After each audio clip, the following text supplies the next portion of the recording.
The wind whispered through the leaf-bare branches of the godwood, carrying with it the resinous scent of pine and the faintest memory of snow that had melted weeks before.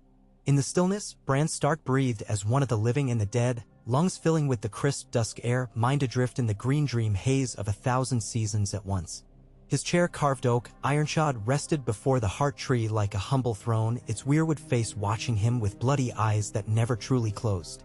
The ravens were quiet tonight. They crowded the higher limbs in silhouettes, feathered sentries balanced on gnarled, bleached fingers, heads cocked as if listening to the secret cadence in Bran's slow heartbeat. He concentrated on that steady rhythm, feeling it echo outward, tapping in time with each pulse of sap beneath aged bark, each patient swirl of winter mist among the cold stones surrounding Winterfell. North of the wall lay whispers of frost and monsters already slain. Southward stretched the plains and rivers humming with the fragile fruits of hard-won spring. Here, between them, Bran inhabited every moment at once. To the guards outside the Godswood Gate, he remained a quiet, unmoving figure. To himself, he was movement written in roots and wings and eyes beyond counting. A candle cracked beside him. The flame seemed almost alive, leaning closer, drawing back, like a dancer uncertain of its own steps, dazzled by an unseen tune. Bran blinked, and for an instant he saw another candle far away, a stub of tallow guttering beside yellowed maps in Maester Luwin's tower many years ago when he had not yet fallen from a tower of his own. Blink again, and the glow shifted, widening into a welter of torchlight on a narrow stone stair spiraling deep beneath the Red Keep. The faces of the winters past were never truly gone. They slept along his spine, waiting for the tug of thought to waken them. He reached gently into that inner fog. The world flattened, a thin sheet of ice skimming his senses, and behind it loomed countless shadows. They were indistinct, a blur of time's detritus, but closer than breath. Past and future jostled like restless sleepers.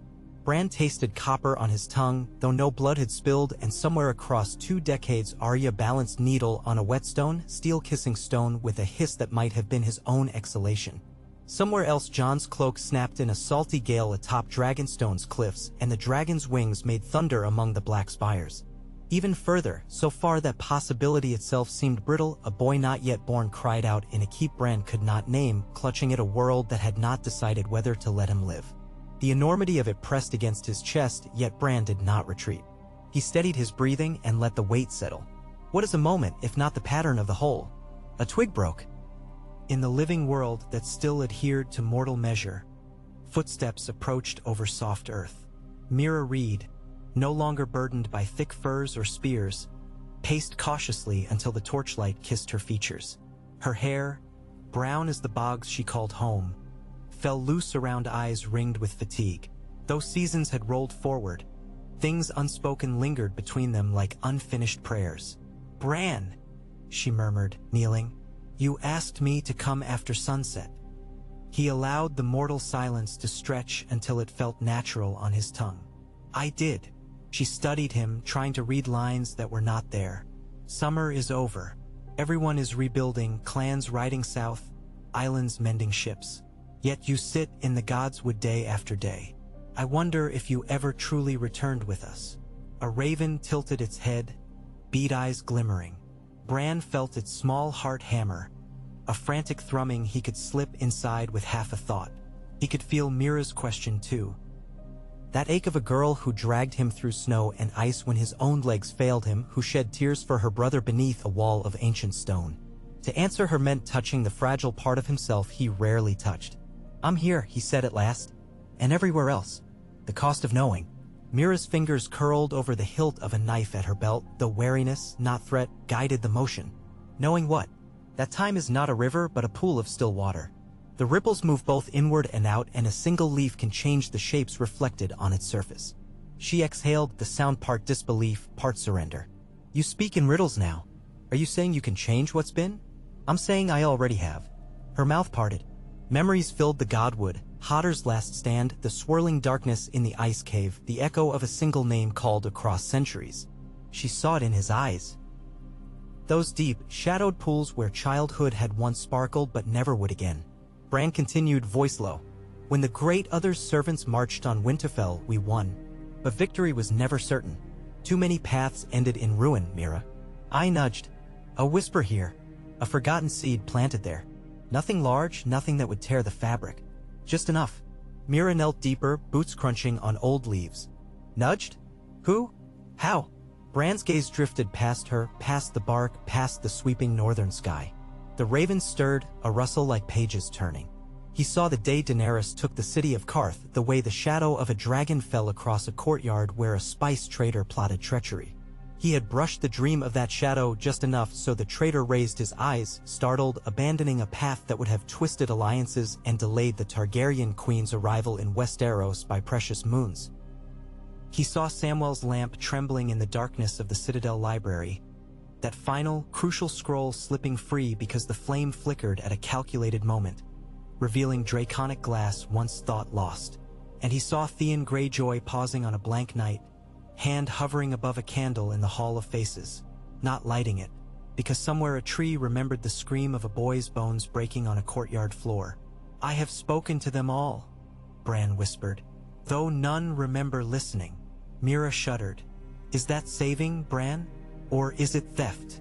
A debt," he said. "One paid so that morning could follow night." Leaves stirred overhead though no wind blew. Mira touched the cold earth, fingertips sweeping moss with reverence. "What now, then? The Night King is gone. King Aegon sits uneasy in King's Landing, and rumors spread faster than ravens can. Do you still nudge?" "I must," Bran admitted, "because I see a shadow that remains." An echo hardly born, but dangerous all the same. Another enemy? Perhaps. Or merely another choice. She rose, boots whispering on wet grass. Her eyes softened, fear receded, replaced by the steadfastness of a Crannogman's daughter who had carried him through blood and blizzard. "Whatever comes, don't face it alone." Bran offered a ghost of a smile. "I never am." Ravens lifted, black shapes against the violet sky, wings beating like the distant drums of a forgotten war. Bran closed his eyes and slipped among them. His heart tree dissolved beneath him, the world falling away into quiet. He flew over the battlements of Winterfell and saw a smith hammering bronze, sparks spiraling upward like meteors returning to the sky. He flew past the great hall where a Stark banner hung above tables redolent of roasted boar and onions. He dipped toward the crypts where candles danced before stone kings. Every moment existed side by side, stacked like cards. This meal, that vow, a birth, a burial. With a tilt of his wings he might slip between them, a light in any chamber of history. Yet each glide carried its own peril, for the deeper he flew the more the weave resisted, threads taut with memory's gravity. Northward he drifted, over broken ice that glimmered beneath half-grown moss. There, the wall, a scar still healing, loomed silent. Its shattered gates invited the free folk south to trade furs for grain, yet its presence remained a warning etched in frost. Farther still lay the haunted forest where the whispering leaves held stories older than men. Bran felt them welcome him, each tree a cousin of the heart tree's boundless mind. In them he could taste the world's first dawn, smell primordial seas steaming under newborn sun. And under their roots, somewhere distant yet terribly near, he sensed one last pulse of cold utterly untouched by spring. He circled that sensation, wary. It was not the Night King. It was not even a man. It was possibility, an unborn grievance coiled beneath permafrost, waiting for a moment of weakness. Should a single choice tip the balance wrongly, that coil might unwind. When Bran returned to himself, the god would lay in hush. Mira had gone. The candle burned lower, forming puddles of wax at its base. Bran lifted a hand and pinched the wick, extinguishing it. Darkness did not impede his sight, shadows were merely another kind of light. A final raven hopped nearer, wings shivering. Bran touched its mind with a thought no louder than a sigh. "Fly. Show me." The bird leapt skyward. Cersei Sand, last daughter of a forgotten Dornish marchlord, knelt in a courtyard littered with broken tile. A pale sphere of the rising moon hung behind a lattice of half-crumbled columns. She whispered to the red sand clutched in her palm, whispering names Bran did not yet know. Her braids glistened with sweat.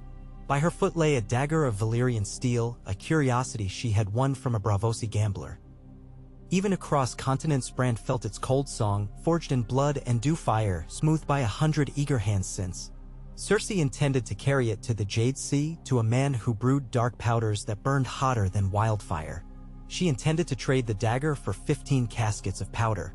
With those, she intended to blacken a port whose ships carried wheat north. Wheat that would feed the riverlands through a lean spring. Children would starve. The vision parted like reeds and Bran sat again beneath the heart tree. A small gesture then. One raven dart. One nudge.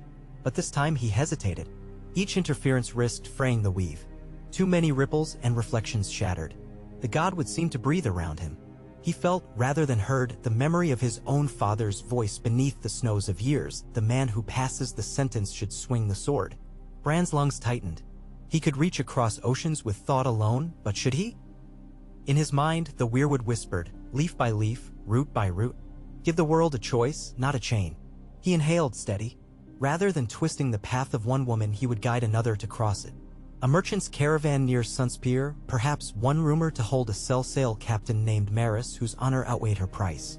Bran envisioned a creak of wheels, a broken axle, a pause that forced Maris to linger.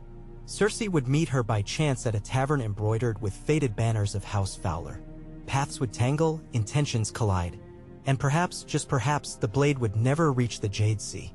He let the vision settle, leaving the rest to unfold on its own. The ripple had been small, a leaf drifting onto still water. Moonless hours slid by. Bran remained unmoving, the soul of the weirwood in quiet communion with all the songs of realm and season. And slowly, beneath that hush, he became aware of footsteps returning. Boots, but lighter than Mira's. The godwood gate opened. Sansa. She wore a cloak dyed ice blue, fox fur collar brushing her jaw. Though Queen of the North now in all but name, she entered as gently as any daughter bending to kiss a mother's bedside. Winterfell's torches cast warm halos on her face. In the glow her features bore both the summer softness of the girl she had been and the iron contour of the woman she had forged herself into. Little brother, she said, voice lowered in respect for the ancient grove. Or should I call you everything at once? Bran offered a faint curve of a smile. Bran is enough. She approached, kneeling beside his chair. Her gloved hand covered his own, and he allowed the contact, lines of family weaving flesh to flesh. The realm writes letters faster than ravens can fly, she sighed. Rumors that the three-eyed raven sits here plotting futures.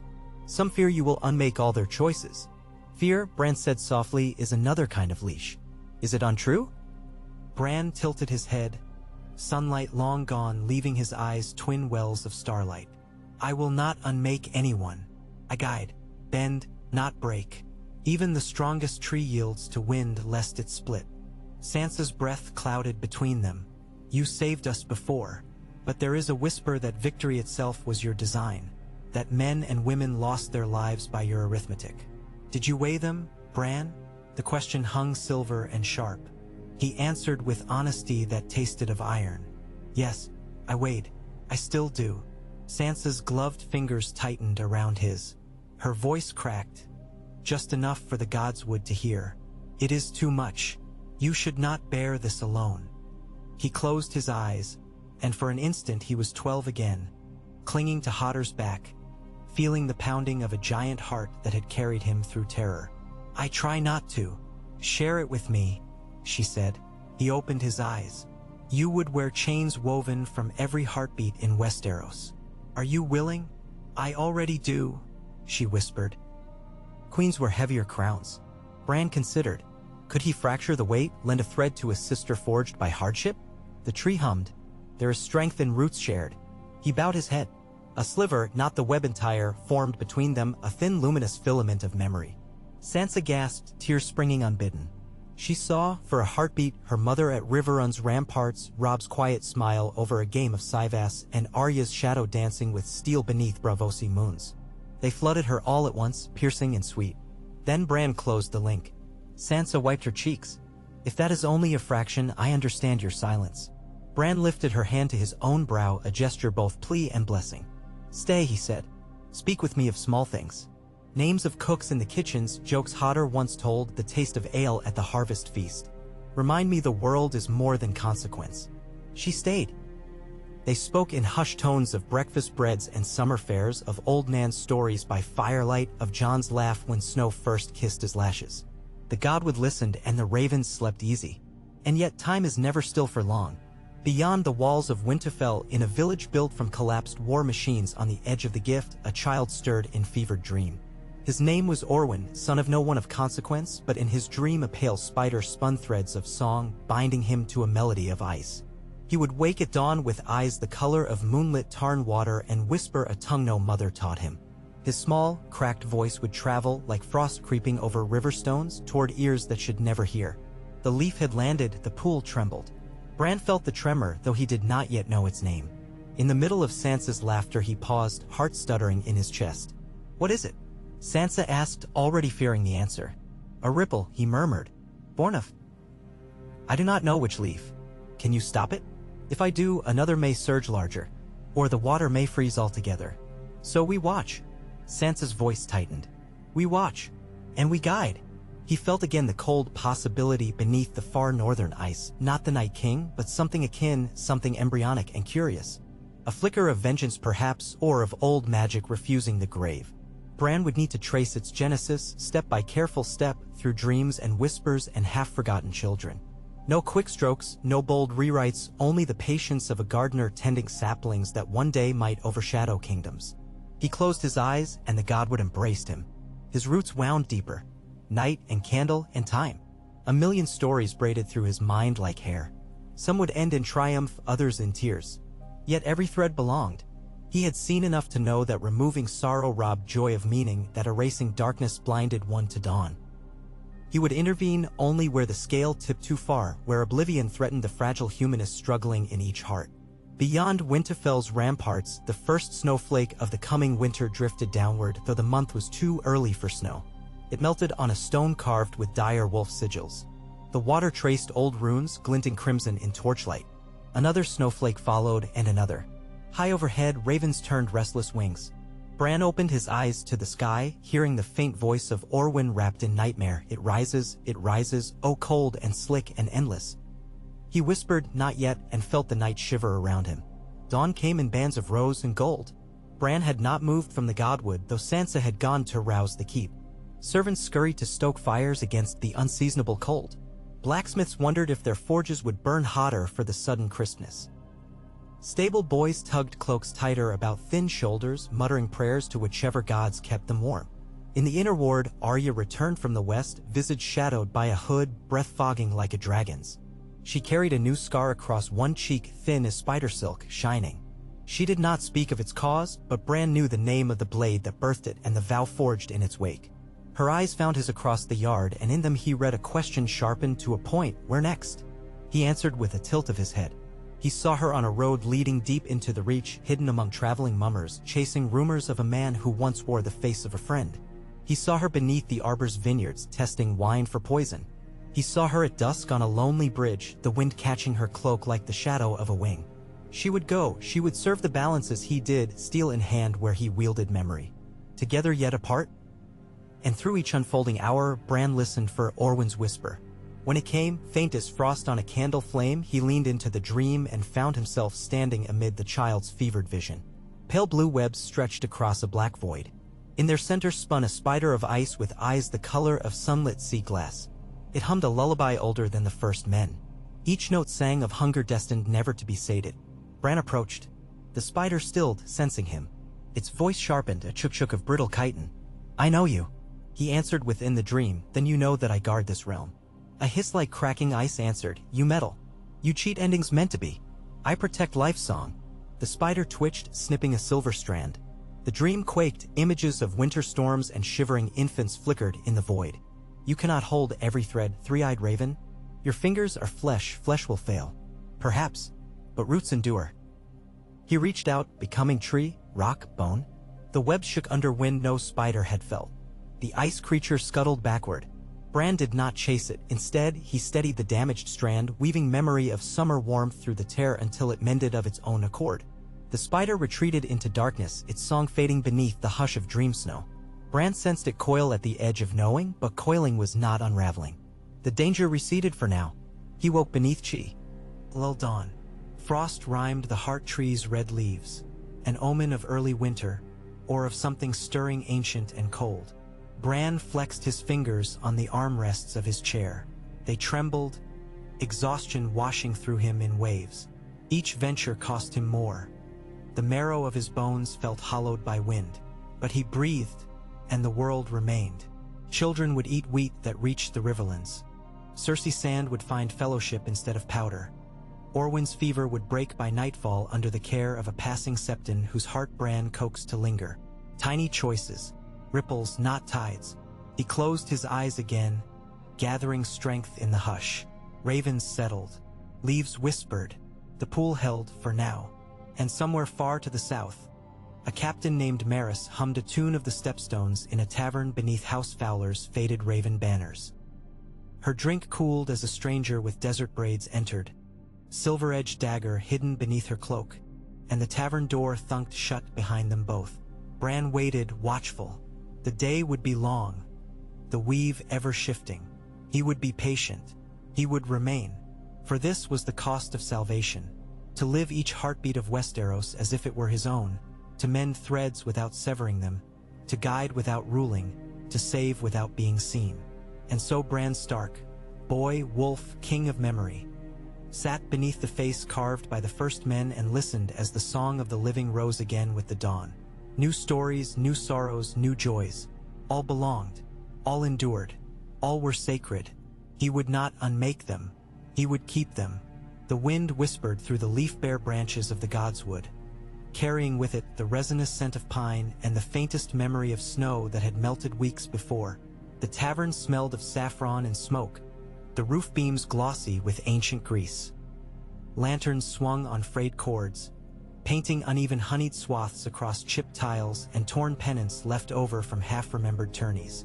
Maris of the Stepstones, black hair and tight sailor braids, skin browned by sun and brine, leaned one shoulder against the bar and nursed watered wine she would have spat overboard had she paid for it. She watched the door because old habits kept her breathing, but mostly she watched the stranger who'd walked in moments ago. A young woman with desert-red braids, sand still clinging to cracked leather boots, a dusty cloak heavy enough to hide a long sword. The stranger's eyes were obsidian pools, rimmed by sleeplessness or guilt. One thing struck Maris even amid the swirl of boisterous talk. The stranger walked like someone who expected every second to be her last. The Sellsail captain had seen that gait before in pirates who'd robbed the wrong purse and in boys about to face the lash. It meant desperation, and desperation meant coin. The barkeep, thin, gray, sour, set a clay jug beside Maris. The stale wine sloshed, and she cursed softly in Myrish. When she looked up again, the stranger was at her side. "Captain Maris," the stranger said, voice low as midnight coals. Maris slid one hand to the dagger at her belt, a casual shift that scarfed the movement in folds of sea-stained linen.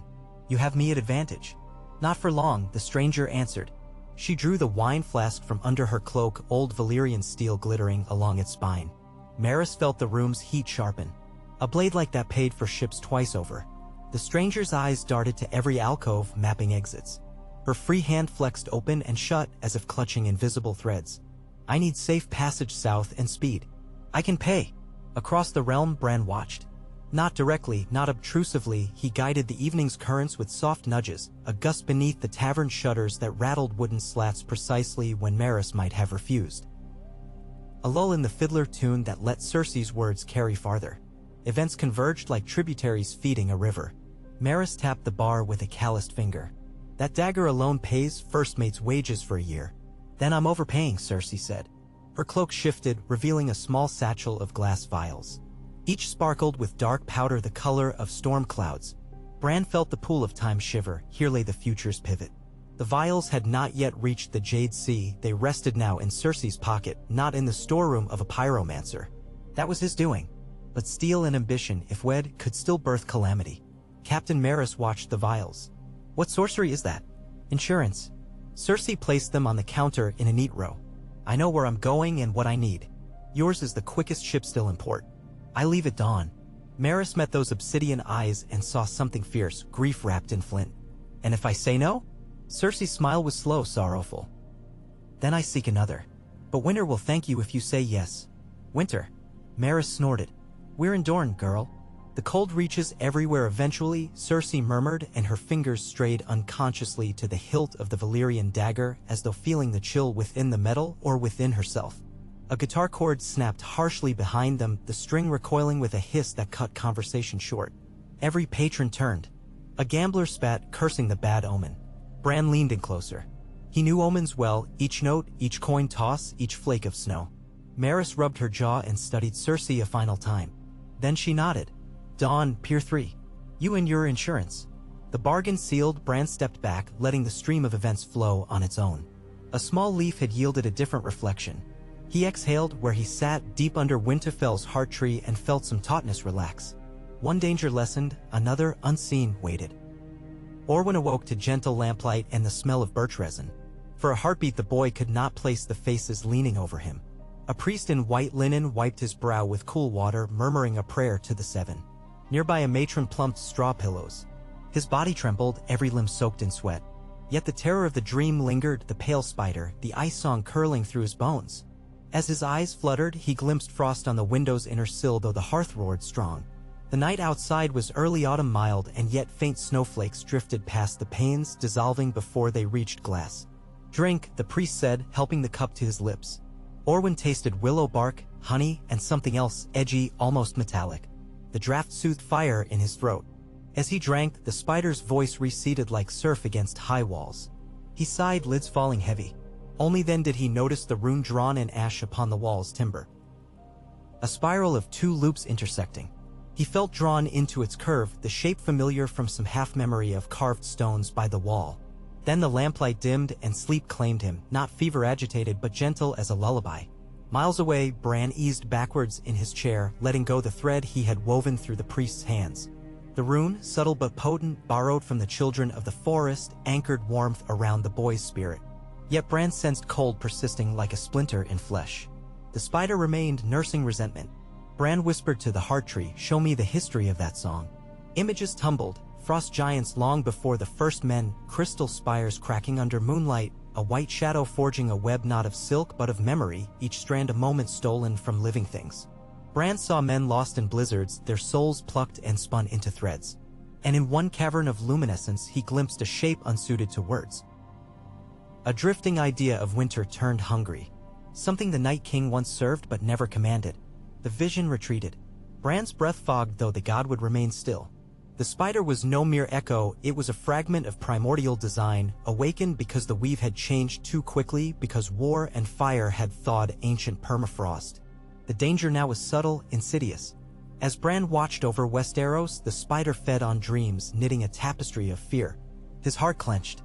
He must act carefully. Fracturing such power outright could sunder the mystery that bound life's seasons. Yet allowing it to grow risked another long night in spirit, if not in corpse-ridden armies. He looked down at his pale fingers. Already threads of sap ran colder through him than through men. Could he still claim the warmth needed to confront something so old? Could he ask others to share the burden, Sansa, Arya, Mira, without scarring them? The night said nothing. Ravens slept. But distance away an old man began to hum by a hearth in White Harbor, and his tune carried fragments of a lullaby older than cities and citadels. Bran's mind quickened. The answer lay not in lonely bearing but in chorus, in weaving human voices around the spider until it drowned in song. He whispered a command to a single black-winged watcher. It leapt skyward into the pre-dawn dark. Sansa's council chamber smelled of parchment, wool, and a trace of candle smoke. She pored over the day's ledgers while Lord Glover and Lady Dustin argued in corners about timber tariffs. The unseasonable frost, though slight, had sparked debate. Lords worried for harvest yields, merchants for price of salt beef. Sansa listened, the weight of knowledge Bran shared fresh behind her eyes. She spoke measured reassurances, quoting memory of summers past, but new lines of resolve carved themselves in her thoughts. When the lords withdrew, she lingered near the hearth, hands clasped. She thought of the ripple Bran had felt, the spider's whisper. She did not understand its nature fully, but she knew dread's flavor. She would not let her people taste it if she could stand between. "Maester Whaleys," she called. A stooped man emerged from behind shelves stacked with raven scrolls. "Send word to White Harbor and the Bar Rolands. Gather surplus oats and salted fish. I want storehouses full before the first real snowfall." "And if no snowfall comes, your grace?" he asked softly. "Then we feast," she said, meeting his eyes. "And we thank cautious hearts." As Whaleys scuttled off, Sansa's gaze drifted to the open window. A single raven circled over the yard as if searching for purchase. Its black body flashed with auburn where early sunrise caught feathers. She recognized the bird, one of Bran's watchers. It dipped once, then veered south. Message delivered, or invitation given. She could not be sure, yet she felt fresh urgency. For Bran, for whatever wove beneath northern ice. She summoned her guard. Have mounts ready by noon. I ride to Winterfell's Godswood. Alone, your grace? Asked Ser Tormayer Flint. With a small escort. Quietly. Tell no bards. Let folk think I'm inspecting harvest stores. She tipped her chin. Sometimes queens must pray. A day later, Arya rode a sway-backed mule under a broken arch of the King's Road, a thin drizzle stitching her cloak to skin. She traded the mule fare. He was half lame but strong enough for slow miles. Beside her plodded a troop of actors bound for Old Oak, their wagons sagging under painted masks and patched canvas sets. The troop welcomed her after she fixed a cracking axle with rough wedges of beech. Now they swapped stories by night, roasting onions over coals perfumed with rosemary. If Bran was guiding her, he offered no word. Yet she felt him like a brush of wind on the nape of her neck, subtle, persistent. He tilted her path west, not south. Something needed doing in the Reach. So she listened to rumors in the wagons. Talk of a duke's son seeking forbidden alchemy.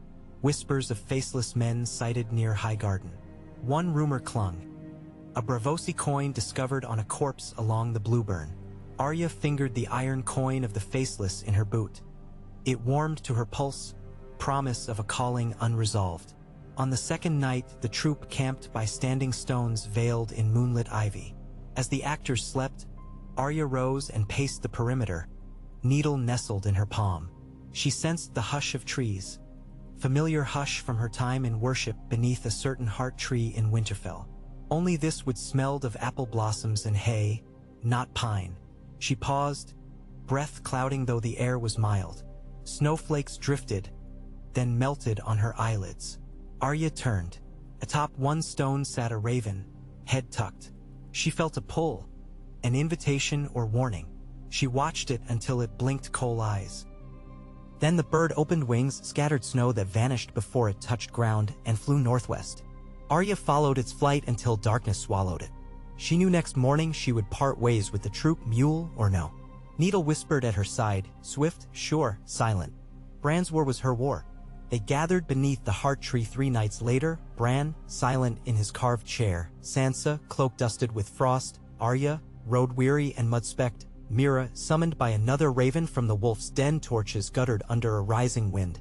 The ravens above rustled like dry leaves. Bran opened his eyes and they saw the exhaustion there, how each vision carved hollows beneath skin. You called us, Arya said. Her hand brushed Needle's hill. I called you, Bran echoed. His voice cracked slightly as though the spider's chill clung to his throat. Because the realm still heals, yet something festers beneath that healing. I need your mortal eyes, your steel, and your choices, to keep my own from drifting beyond men's cares. He told them then of Orwyn's dream, of the spider's web, of Cersei's sand and dark powder meant for ruin. He spoke of Maris, of captains' vows bought with blood-bright steel and grief. He spoke of White Harbor's lullaby and a plan to drown winter's echo in song. He spoke of the spider's origin, a memory older than memory. Sansa crossed arms to still a tremor. How do we fight a dream? Dreams are stories, Bran said. Stories need tellers. We will weave louder tales, of courage, mercy, kin, until the ice song loses voice. Mira tilted her head. You mean to gather singers? In part. Bran nodded. Bards, septons, crannig storytellers, maester scribes.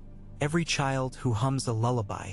Together they form a tapestry stronger than any one of us. Arya frowned.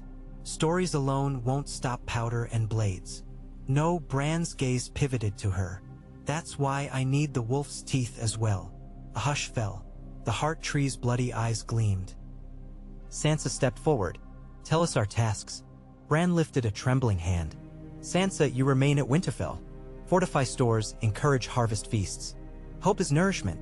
Arya, go to the Reach. The spider's whispers find fertile soil where power and vanity meet. Someone there may yet be turned from a dark path or ended if they refuse.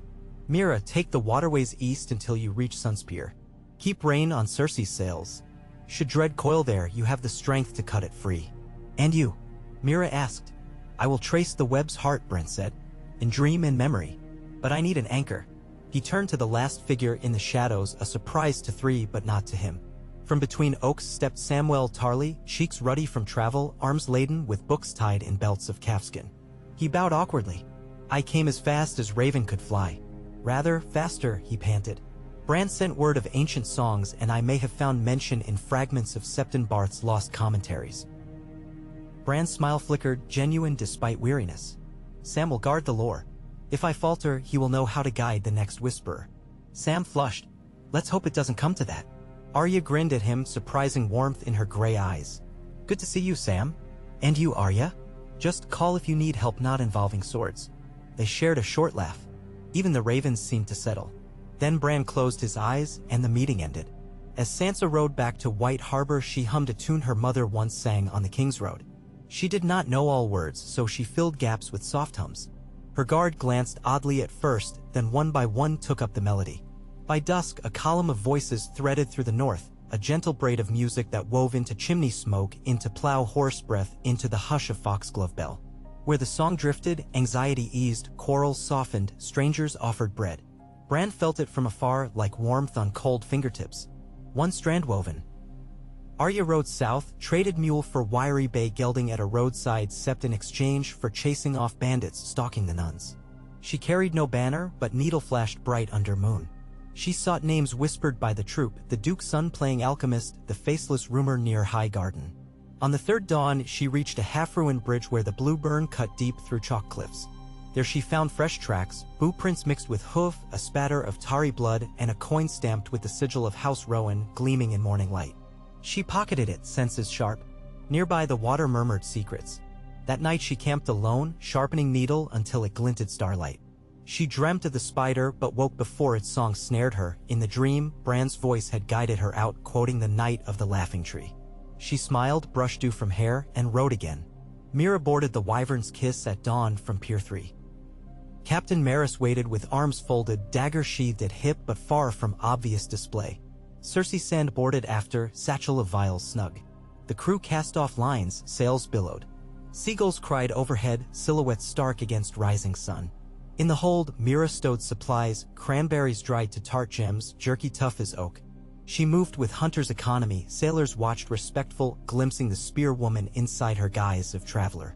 As the Wyvern's Kiss cut through emerald waters, Mira spotted storm clouds low on horizon though dawn was clear. She tasted magic in the breeze, Bran's whisper guiding tide. Rain would cloak them, slow pursuit, perhaps even wash dread from Cersei's shoulders if it could reach her heart. Above deck, Cersei stood alone at prow, hand-gripping rail. Mira approached, boots steady. "Seas can heal," she offered. "Or swallow," Cersei replied without turning.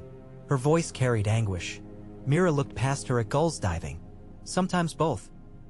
Silence grew companionable. Cersei's shoulders eased. She opened cloak slightly, revealing not vials but a rolled parchment. "I once believed vengeance purpose enough," she said. "Now I'm not sure." Mira waited. Cersei unrolled parchment. Inked lines formed a child's drawing of a castle by a river, crude but earnest.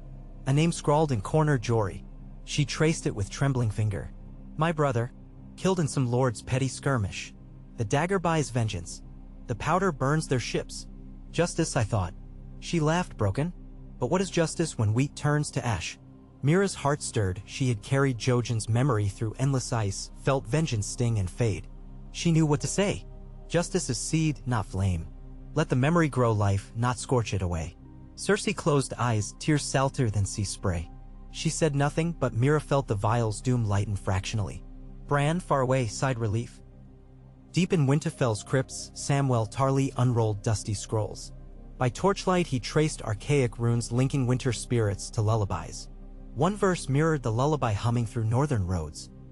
"Sleep, little frostflower, sleep in the snow. Dream of the spring that your children will sow." Sam murmured lines, heart-thudding. He foe. And marginalia. Sung in Age of Heroes to ward iceborne wights. Memory as shield. He underlined. Then he turned to Bran dozing in chair. Sweat dew on brow. "I think your plan might work," Sam whispered. "These songs, they weave memory of warmth, of family. The ice hates that." Bran's eyelids twitched. Perhaps he heard. Sam fetched parchment and quill. He began composing copies of the Frostflower lullaby, simplifying verses for easier chant. He would send them with ravens to each lord, Each septa, each hillside shepherd. Let children sing, let mothers hum, let taverns ring with melody older than steel. Above, the first true snow in living memory for autumn spiraled outside the battlements. Fine dusting, nothing lethal, but the winds that carried it rattled window shutters like teeth. In that rattling, Bran heard the spider shriek frustration, webs loosened by song. He smiled, though pain lanced his temple. A war of lullabies, strangest battle Westeros had fought. Orwyn left his sickbed days later, stronger though paler. He remembered little of fever, yet faint echoes of song lodged near his heart. He whistled the Frostflower tune as he helped his mother fetch water. Each note glinted silver in the air, spiders fled. Wherever he walked, neighbors felt calm. None noticed except a one-eyed cat that followed him on silent paws. When night came, Orwyn dreamed again, but this time the web was flower-strewn. The ice spider skittered, confused, its threads damp with melting frost. Children's voices rose, humming. The spider hissed, retreating to a corner too dark for echoes. Orwyn woke smiling. He did not know a boy's whistle had joined the realm's defense. Bran did. He brushed Orwyn's mind with a fond breeze, then turned to deeper cold. The spider would adapt, he knew.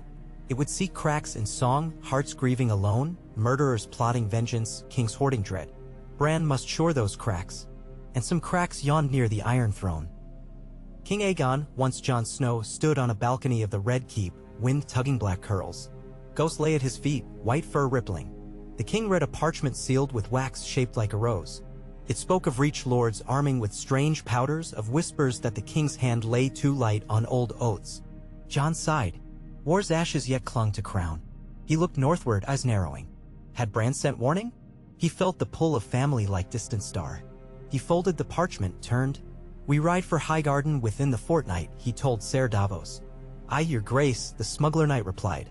But worry lined his face, powder that burned hotter than wildfire bred nightmares. Ghost growled low. Jon placed a hand on Direwolf's scruff. Snowflakes landed on fur, rare in King's Landing. The king felt them melt. He murmured a prayer to the old gods and knew, let this winter be gentle. Weeks passed in woven threads. Sansa's harvest festivals spread from White Harbor to Bear Island. Bonfires lit the night, children danced in fresh fallen flakes. Wolves howled, but their chorus harmonized with flutes.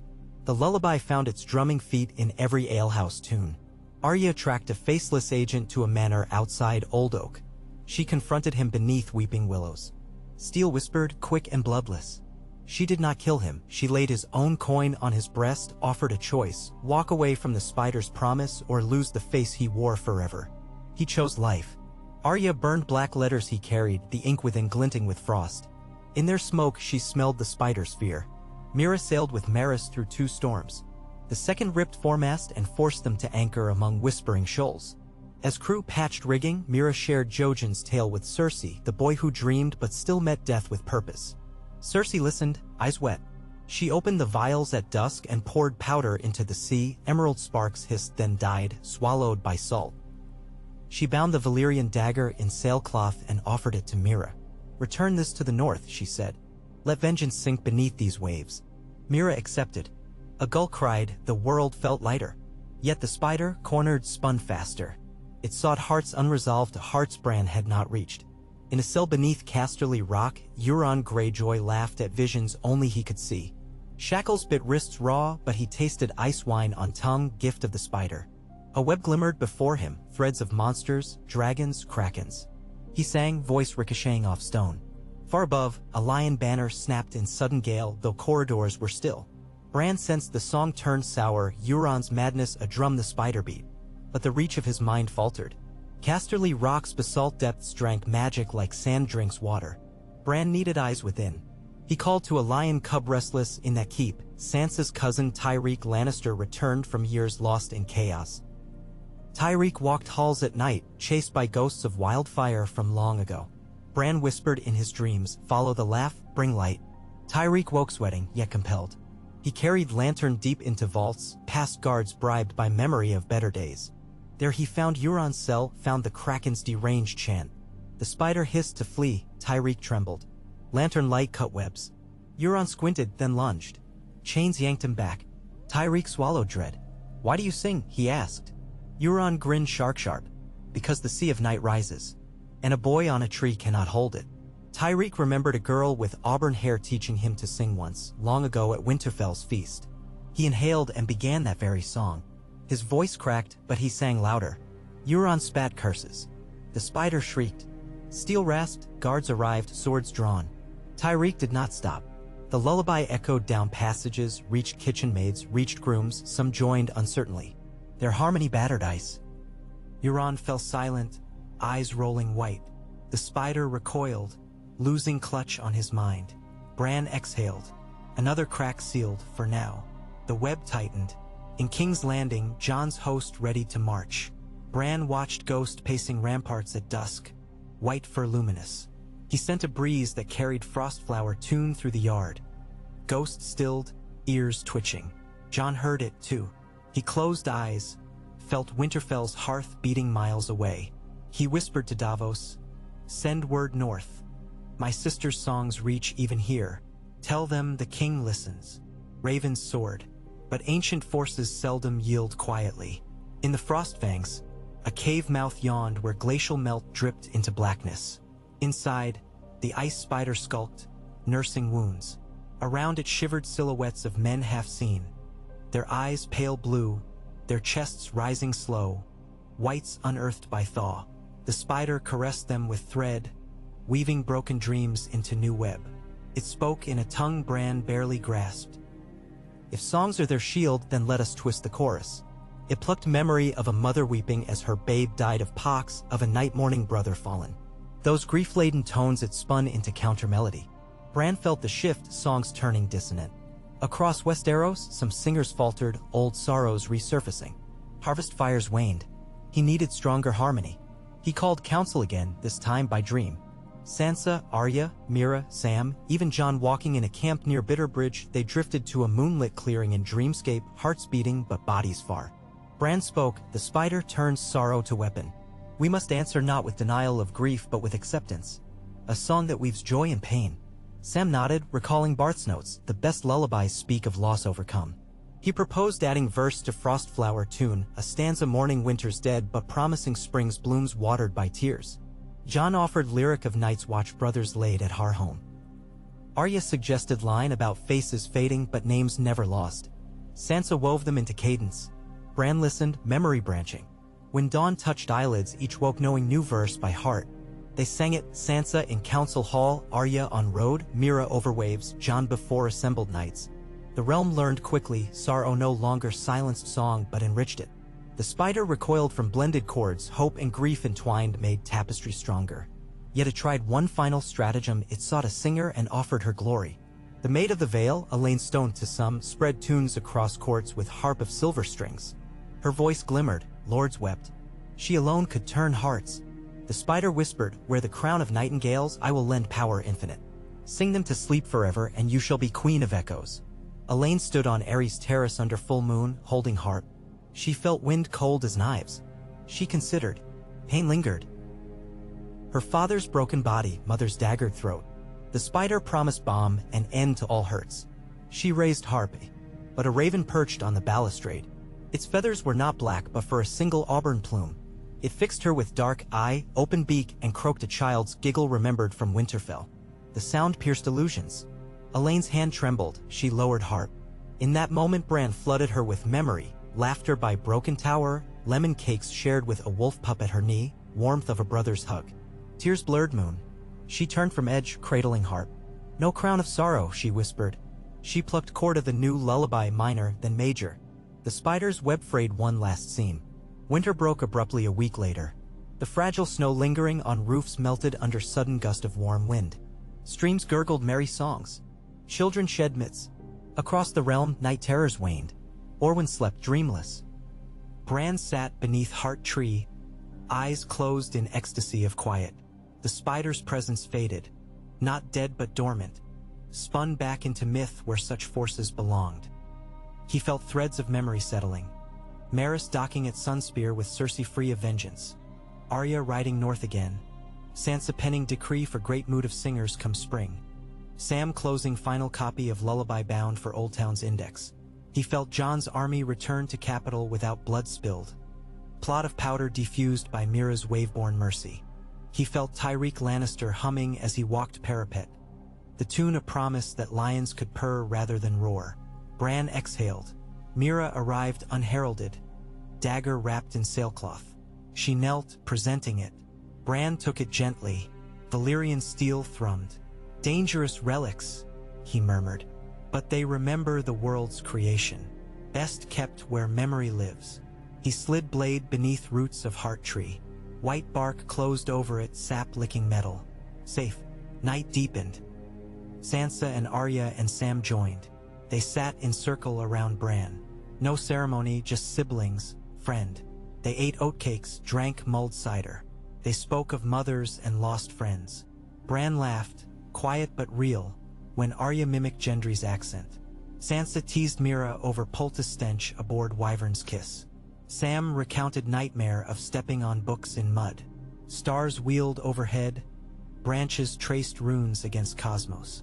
In that ordinary sharing lay the strongest barrier against ancient dark. Connection. Bran saw the weave glowing bright, each mortal thread luminous. He leaned back, eyelids fluttering.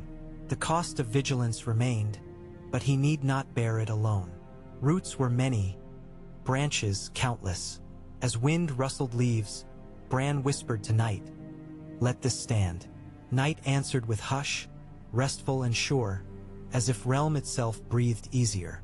Far north, frost again settled over cave mouth. Inside, the spider curled dormant. It dreamt not of conquest but of first snowfall draping silent forests, a memory untainted by malice. Perhaps one day it would wake gentle, or perhaps the songs would keep it dreaming forever. Either way, Bran Stark watched. He felt realm's slow heartbeat and smiled.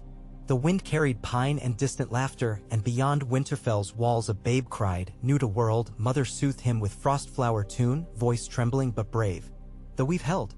Shadow lingered on the edge of dawn, blue-gray and brittle, yet the hush over Winterfell felt almost companionable, a tired giant exhaling after long labor. Bran sat beneath the heart tree listening to the drip of thaw, the crystalline hush of icicles surrendering one bead at a time. He traced every droplet as it tumbled, memorizing the shimmer before it joined the slush at his wheel's spokes. Each tiny splash spread ripples across his mind, signaling countless small lives stirring beyond these walls. The girl in the kennels who rose early to feed a litter of shaggy pups, the smith's apprentice testing charcoal that had burned all night, the raven master nudging a drowsy bird awake so it might carry fresh parchment south. Every heartbeat braided into one rope of dawn, and Bran held that rope loosely, resisting the urge to tug or twist. Let the morning be itself. Footsteps approached over wet moss. Samwell cleared his throat softly, unwilling to breach reverence. Bran opened his eyes, smiled faint. Sam clutched 3 slim journals bound in tan leather, edges frayed from sleepless page-turning. He knelt, breath misting. Old Town responded, he whispered. Archmaester Ambrose confirmed the lullaby's verses match fragments of Children of the Forest runic chants logged 2 centuries ago. And he sent counterverses, responses meant to be sung back and forth. Call and answer. Sam's cheeks flushed with excitement. They think such antiphonal singing may strengthen community memory. I thought perhaps we teach it before full winter bites. Bran nodded. We will. His gaze unfocused briefly, attention skimming south along Raven's flight. Word will reach Sansa by nightfall, she'll weave it into her harvest courts. And in the Riverlands, a minstrel named Torrin Bracken will set it to lute, the melody will spread on his wagon like warmth in ale. Sam smiled wide, then paused, concern sharpening the lines by his eyes. And the spider? You believe it truly sleeps? For now, Bran answered. Dreams can't hold permanence. But the more songs we teach, the harder its return. He lifted a hand pale, thin, and touched Sam's sleeve. Rest today, old friend. You have earned peace. Sam chuckled ruefully. Peace and I are poor acquaintances, but I'll try. I promised Gilly a stroll along the battlements. She insists a Southron like me must learn to love cold. He stood, tucking journals under arm. If you see anything, call. Bran inclined his head. Sam shuffled away, boots squishing. A hush fell again. Bran allowed himself a whisper of indulgence. He drifted along the new verses Ambrose had supplied, tasting their cadence. Child of snow, child of ember, carry dawn upon your skin. The words braided old magic and human hope. He pictured columns of northern folk singing through the long night, torchlit processions winding over drifts, voices merging across valleys. It could be enough, it had to be. Yet deeper beneath, he sensed the tremor of unslept futures. Not the spider's thread this time, something stranger, more angular, like shards of obsidian grinding in Earth's belly. He followed the quake inward until a jagged vision burst, a gilded ship crossing the summer sea bearing crates of obsidian glass and red candles, bound for the citadel. The cargo shimmered with uneasy light, dragonfire trapped in stone. Bran recognized the handiwork, Carthian alchemists, their greed older than House Targaryen. He tasted the potential. Shards that could either forge new dawn or bleed continents dry. In one future, the glass melted in wildfire, releasing smoke that wrote sigils across the sky. In another, it became dagger tips carried by sellswords into Slaver's Bay where children still wept in chains. Bran inhaled sharply, pupils widening. He sensed no spider guiding this, just men chasing power. Yet power untended invited old hungers back. He needed eyes on that ship. Wind rattled branches. A single raven fluttered down, alighting on the arm of his chair. Its feathers bore a faint auburn streak. Proof this was one of his chosen watchers, descendant of the first flock led by the Greensight. He stroked its neck. "Find her," he whispered. The bird's head twitched as it saw his thought. Arya in the reach, cutting across orchards toward Highgarden. The raven understood Sister Scout. Croaked once, launched skyward, vanished between towers. Bran exhaled. He rolled wheels back from the heart tree, letting caretakers guide him to the warming hall. He would need a map, quills, tasks for Maester Whaleys. And he would need courage to ask Sansa to send even more men south when the north still healed bruises. Sunbeams broke through cloud, turning melting ice into prisms. Bran let them paint his cheeks, savoring warmth before the weight of day returned. 700 leagues south, chimes rang in the citadel spire of Old Town, echoing across Honeystone courtyards. Novices hurried with scroll satchels, and the odor of fresh ink drifted like incense. Archmaester Ambrose adjusted his chain, every link a jangle of polished copper. He stood on a balcony, squinting downriver where a large cog crept toward harbor, hull painted lacquer black. 2 crimson sails snapped, on each a white lotus sigil bloomed. Ambrose frowned. Lotus belonged to guild of cloth merchants from Karth, but those men rarely bore candles wrought in blood-red wax. He fingered the raven scroll from Samwell again, caution regarding objects of dragonfire memory arriving soon. Ambrose had thought Sam's wording dramatic. Now, watching the ship, he considered it prophecy. He retreated, commanding novices, double watch on the vault. Send for Keeper of Keys. Summon Maesters Polydor and Heston discreetly. His voice remained calm, but old heart-hammered. Knowledge alone wasn't dangerous, intent shaped peril. He must examine the cargo before the High Tower's ambitious lord did. Else some bright-eyed student might spark doom, playing with glass that remembered flame. Arya raced her gelding across damp meadow, cloak billowing.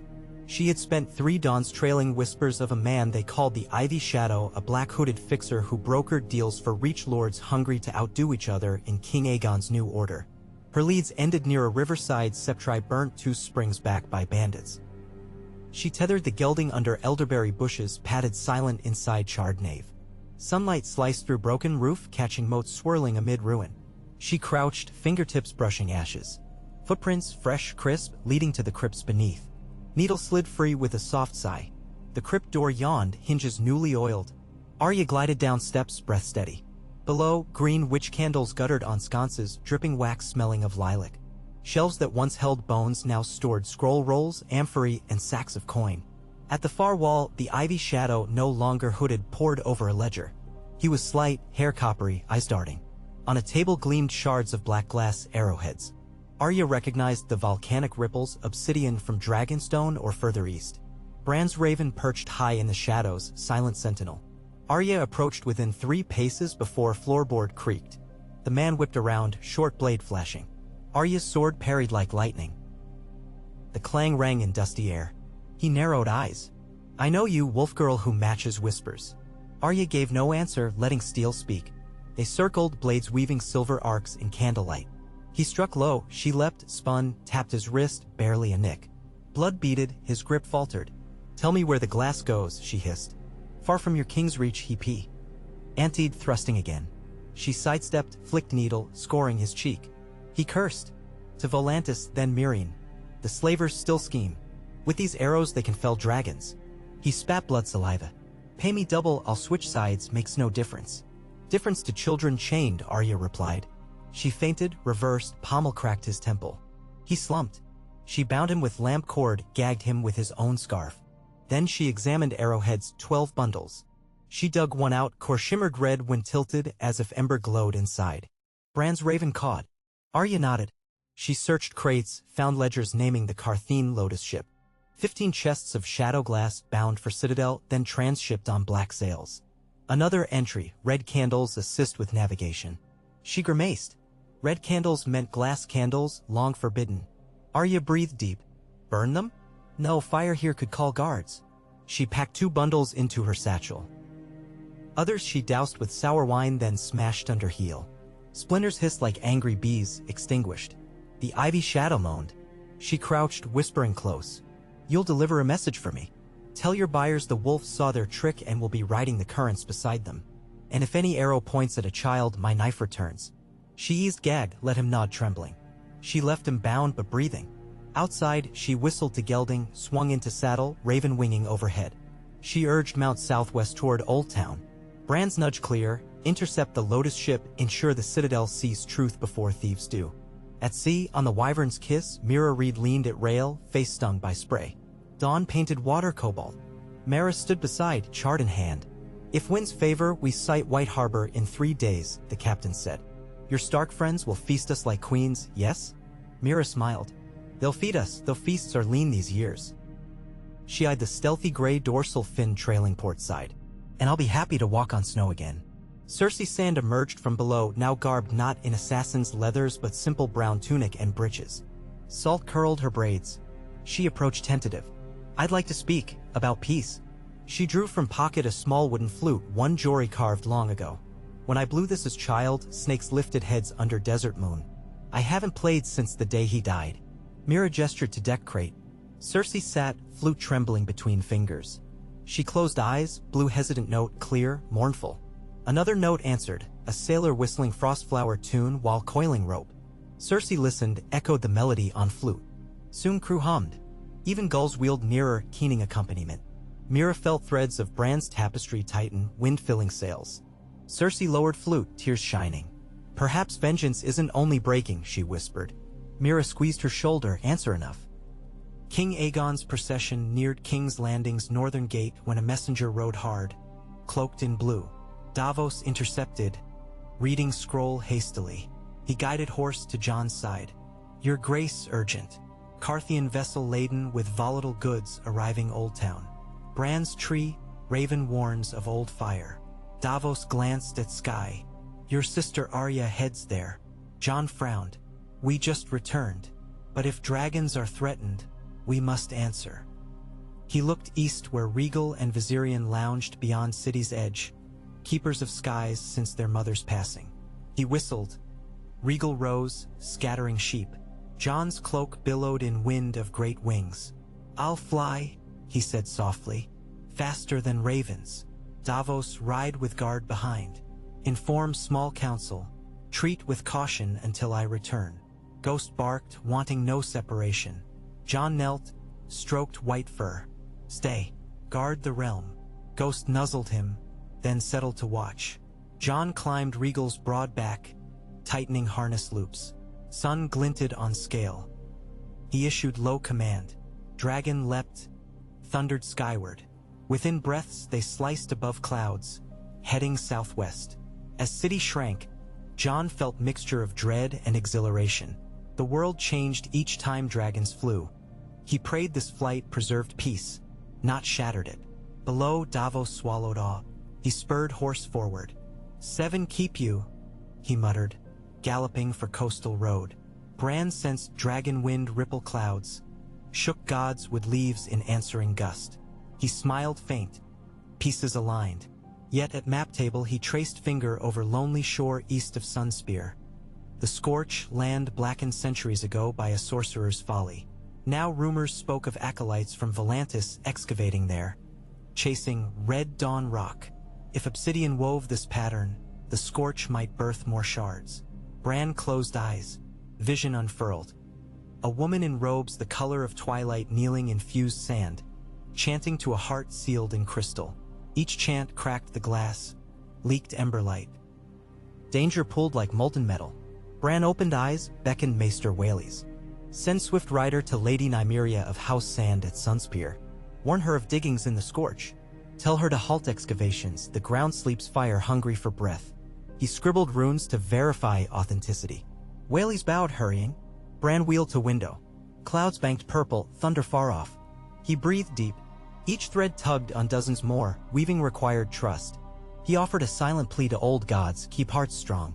Old Town welcomed the lotus ship beneath looming high tower. Long-oared rafts ferried crates ashore. Archmaester Ambrose in grey cloak awaited at dock with 2 guards and slender Maester Heston who kept ledger. A Carthene factor bowed, flashing gold-capped teeth. Honored keepers of learning, the guild gifts these goods for your worthy studies. Ambrose peered at crate lids stamped with lotus.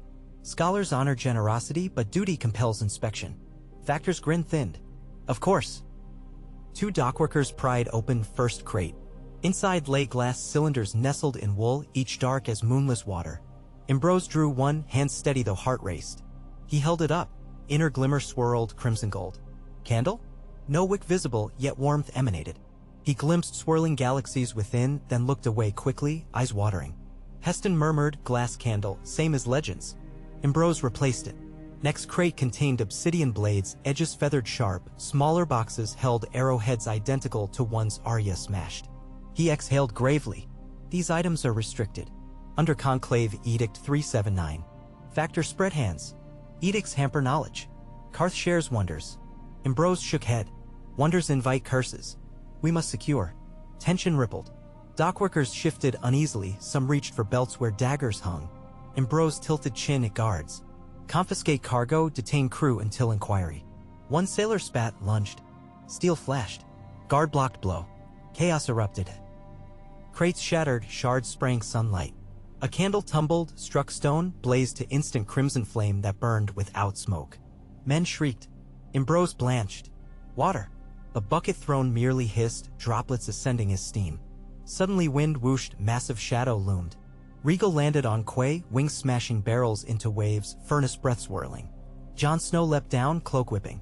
His voice thundered, stand down. Combat froze, awe overwhelming. Even flames seemed cowed by scaled titan. Jon strode to Ambrose. Maester, I came by Raven's warning. My sister rides with proof. Ambrose nodded, wiping sweat. Soldiers surrendered, Factor scowled but lifted hands. Jon turned to them, voice low. Smuggle such weapons again and dragons won't only land, they'll burn. Sailors paled. From North Road thundered hooves. Arya entered dock square, gelding lathered. She slid down, tossed satchel.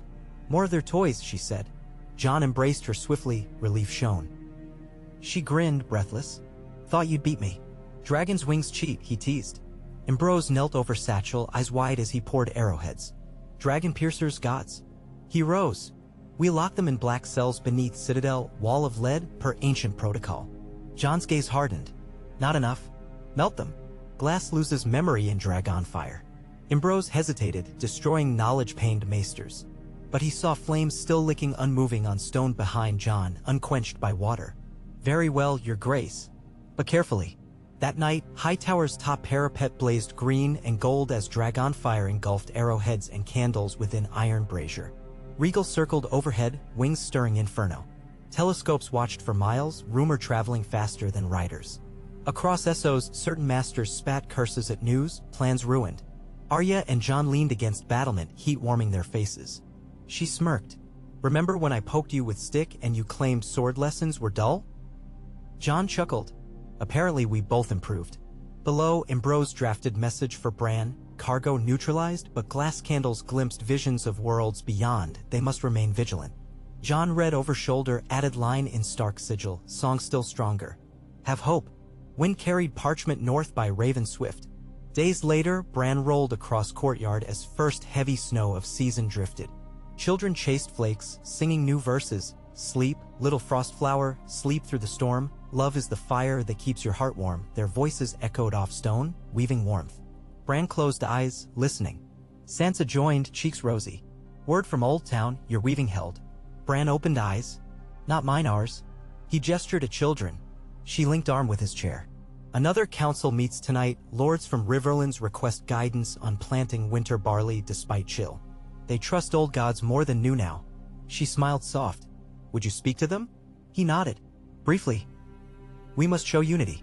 He paused, face turning inward, feeling distant tremor. But soon you rule alone while I dream deeper. Threads reach beyond seas now. Sansa's smile faded. Will I lose you like we lost our parents? No, he squeezed her hand. I'll always sit beneath this tree in one age or another. And you'll sing to me when snow falls. She kissed his brow. Snowflakes kissed both. Far away, on charred plateau of the scorch, Lady Nymeria sand studied glassy soil. Her men had arrested Volantene diggers, red-robed overseer knelt at spear point. He mouthed prayers to Lady of Red Flames. And Wham regarded crystal heart they'd unearthed ember pulses dim inside cracks. Bran's warning letter safe in her sash had arrived days earlier, urging caution. She lifted waterskin, poured over heart. Steam rose, singing high. Bury it again. Let the sand keep its secrets. Overseer shrieked protest. And Wham motioned, 2 guards dragged him away. She ordered trench filled, stones rolled. Desert wind sighed. She prayed Bran's vision ended here, but she posted watch. Months slipped by.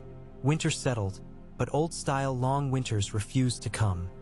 Instead, a mild whiteness hugged fields, crisp yet bearable. Harvest stocks held. Songs thrived. Reports of night terrors dwindled to memory. Bran's hair silvered early, streaking brown curls. Lines etched near once boyish eyes. He welcomed them, a ledger of life's cost. One evening, Sam brought parchment listing births across north in past quarter. Numbers highest since before war. Bran traced names. Life answers life. Sam agreed. I've been teaching lullabies to novices. They find healing after sleepless study. He glanced warily. But I also transcribed fragments from glass candles before melting. They hinted at deeper truths, gateways to realms unseen. What if someone else discovers them? Bran considered. Truths wait, but realm now owns stronger lens, community. Knowledge without compassion rots. Teach compassion first. Truth will follow. Sam smiled, relief softening. That I can do. One crimson twilight, Bran dreamt forward. Saw himself older, still beneath Hearttree, a line of eager children at knee requesting stories. Saw Arya sailing west of West chasing edge of map. Saw Sansa crowned officially, her council half-female, realm flourishing. Saw Jon's hair streaked silver like ghost feathers, dragons breeding hatchlings who soared gentle over farms. Saw Cersei Sand teaching desert flute to orphans in Sunspear. Saw a boy named Orwyn forging lanterns that glowed warm against any shadow. And above all, he felt the spider still there, curled small, humming old winter lullaby, no longer discordant but part of symphony. He woke with tear of gratitude. Though we've held still. He rolled to balcony. Night skies shimmered aurora green, ghost of dragon fire reflecting beyond clouds. He whispered thank you to any deity listening. Below, a lone figure approached, the first of many children out past curfew. She carried carved wooden horse, cheeks flushed. She looked up shyly. Lord Raven, will you tell a bedtime tale? Bran smiled. I have one about a leaf that saved a kingdom. She gasped delight. He gestured, she climbed steps, settled at his wheel. He began, voice soft as snow falling on birch. Once, long before now, the wind brought a small leaf to a still pool. As he spoke, stars wheeled overhead, ravens dozed, and the pulse of Westeros beat strong, each thump a promise. The tale stretched unhurried, winding like a river through dreams. Outside, winter hummed and found it could not hush the song. So the world turned. And Bran kept weaving. The girl's eyelids fluttered as Bran's voice unspooled the journey of the leaf, but each time a yawn threatened to claim her, he quickened the thread just enough to hook her back into wonder. The story wound deep. Through hidden streams under the frost fangs, past silent villages where ghosts bartered for dreams, down to a hollow cairn lit by the green-blue glow of a single firefly that never aged. When the leaf finally returned to its branch, the child's breathing had settled into a steady hush. Sleep weighed her lashes like first snow on cedar boughs.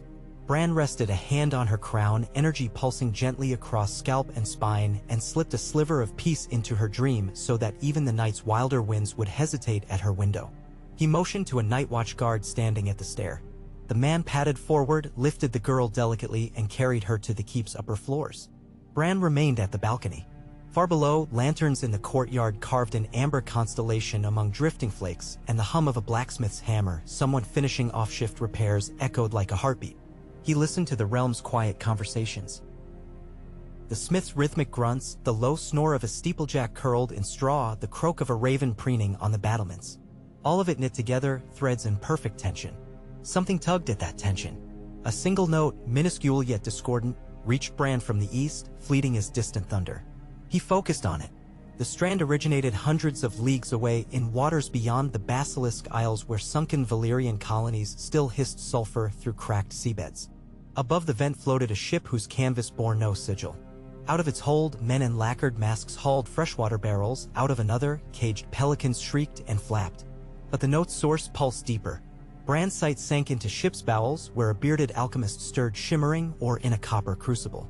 The molten mix pulsed red, then ultraviolet, a color Bran felt rather than saw, and each pulse reverberated across time like a drumbeat seeking its audience. The alchemist's lips moved. Not speech but cadence, as though reciting a nursery rhyme in reverse. Bran strained to hear, the crucible's glow curtained his mind in haze. Then a fragment of the reversed rhyme pierced him. Wet the world / with dragon's tear. Bind the storm / in spider's ear. Dragon's tear. Spider. Bran recoiled. The earlier lull, peace he thought secure, quivered. He watched the man ladle iridescent ore into small globes of clear glass. Each sphere no bigger than a sparrow's egg, yet within the molten swirl slept an ember identical to the one in the scorch's crystal heart. Bran realized they had learned how to coax world fire into portable orbs. A single orb thrown could shatter memory itself. The man snapped cap of obsidian onto one orb. The pulse ceased. Silence, like glass cooled, filled the ship's innards, but Bran still heard echo of that unnatural rhyme. He opened his eyes in Winterfell, heart hammering. Without waiting, he summoned Whaleys and dictated 3 ravens. One to Old Town, warning Imbros, one to Sunspear for Enwyam, and one north by east to an unlikely ally, the free folk village of Havelcrag, where Tormund Giants Bane, now a clan elder, taught children to carve legends on walrus tusks. If the ship made landfall along the forlorn coast of the Shivering Sea, Tormund's sentries would see first. Whaleys hustled away, parchment fluttering. Bran turned his chair, wheels creaking.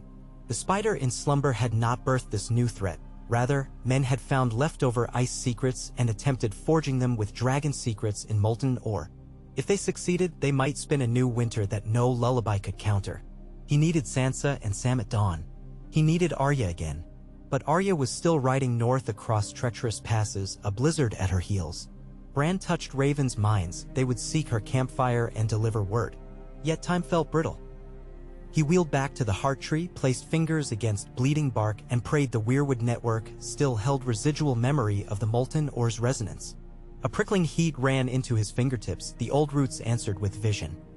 Volantis at night, succouring 3 hooded figures on chained pier, each holding spheres like the alchemists. Murmured plans, selling to Triarch schemers who believed they could detonate ancient illusions above rival fleets. There was more. One sphere already traveled inland by smugglers loyal to Golden Company remnants regrouping in the disputed lands. Bran saw a map overlay radiating points of possibility, each sphere a seed of chaotic entropy. He must shepherd allies across oceans. But first, secure the north. He rolled to Great Hall, where at this late hour only Ser Roderick's grandson sorted spears. Bran spoke his name, Olivar, and sent him sprinting for Captain Lion Ariswell. Troops must guard ravens, watch roads, and be ready to escort refugees should worst visions manifest. Crucibles of world fire were beyond the North's immediate reach, but warborn in south or across narrow sea eventually bled north, winters of history testified. Sometime past midnight, Bran lowered into fitful sleep amid root-scented hush. Dreams clawed at him. He witnessed the ship's captain opening the locked chest of spheres while gale roared overhead. One sphere slipped, rolled across deck, bumped toe of a sailor. The sailor, curious, lifted it. Bran reached across Dream, trying to slow his hand, but world fire belonged to no puppet's string. The sailor tossed sphere playfully. It cracked against rail, releasing violet spasm of light. Deckboards fossilized instantly like bark turned glass. Sailor froze in mid-breath, flesh crystallizing. Bran woke gasping, heart adrum. Dawn broke gray over Winterfell as Sansa strode into council chamber, rubbing sleep from eyes. Bran sat flanked by Sam and Maester Whaleys. He explained the crucible ship, the orbs, reversed lullaby. Sansa's expression hardened. We just weathered Spider's echo. Now men chase Godfire. She looked at Sam. How many of these orbs before entire realm tears? Sam licked lips. Hard to quantify. If each is small as Bran saw, but each contain same energy as Dragonpit wildfire caches. My guess, one orb could incinerate a market square in heat, but more insidious might be temporal slippage. Bran sensed memory burns. Fires that scorch not flesh but history. Meaning? Lion Ariswell asked from doorway. Imagine, Sam said, if corner of the world forgot the last century. Alliances, names, reasons to trust. Only confusion remains. Chaos thrives. Lion accursed. Sansa pressed fingers to temples. Then resolve sharpened. We cannot send armies across seas, but we can strangle markets. Old Town and Sunspear block seaborne routes. Tormund watches ice path. We must lean on bravos to seize Triarch shipments. She summoned parchment, began drafting to see Lord. Whaleys fetched white wax. Sam scribbled addendum citing Maester evidence. Bran listened, but his gaze slipped inward. He'd felt something else while anchored to dream. The alchemist's mind held memory of a teacher, a woman cloaked in dusky red who called herself the Benighted. She served no known god, but carved sigils of both Lawler and great other intertwined. It was she who taught reverse lullaby. Bran whispered to Sansa, the Benighted shapes them. Her home unknown, but her path wins through Lys. Arya must divert to docks at Driftmark, from there, ship to Lys. Bran closed eyes, nudged Raven again. He lingered halfway across sky, perched under studded cloud as if bodiless, and whispered south to find his sister. Arya huddled beside small campfire on a ridge above Hornwood, clutching cloak as Spindrift danced. She'd sung Frostflower to calm Gelding, the tune echoing in frozen hills. When Bran's Raven landed on rock, she broke loaf to share. Scroll tied to its leg bore words, Ship of Silence forging orbs, teacher named Benighted. Find her in Lys. She read twice, jaw tightening. Next morning Arya left road for White Harbor, intent to beg berth on first cog bound for Stepstones. She acquired seal from Portmaster, forged under leftover ink of Maester Crescent's script she'd once studied, training of Faceless still served. By eventide she walked gangplank of sloop Pelican's Luck, captain a short Tyroshi with peacock beard. She paid in Valyrian steel button pried from her jerkin cuff, enough to cover fare plus hush. As Pelican's Luck slipped into bite, Arya watched pale north recede. Gulls screeched overhead. A rush of purpose steadied her pulse. Spider, alchemist, benighted, chop one thread, tapestry holds. Old Town Keys hummed with tension. Archmaester Ambrose word to bravos had sailed swift. The Ironbank's silver-eyed factors now inspected every Carthene crate. Jon remained, dragon coiled on Hightower's seaward spur, his presence cowed conspirators. At nightly gatherings, Ambrose read aloud scrolls of ancient Valyrian safety canticles. Jon listened, carving new war strategies in mind should spheres slip north. Yet dread weighed. He missed Ghost's warm bulk, the camaraderie of Night's Watch nights.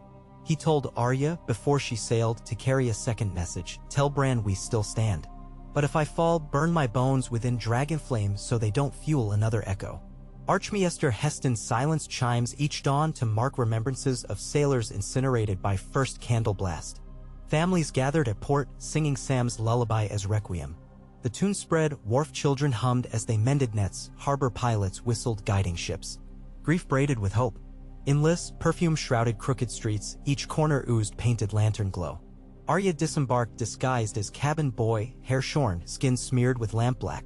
She navigated silk markets into alleys where red moth tattoos marked slavers once loyal to Targaryen exile fleets.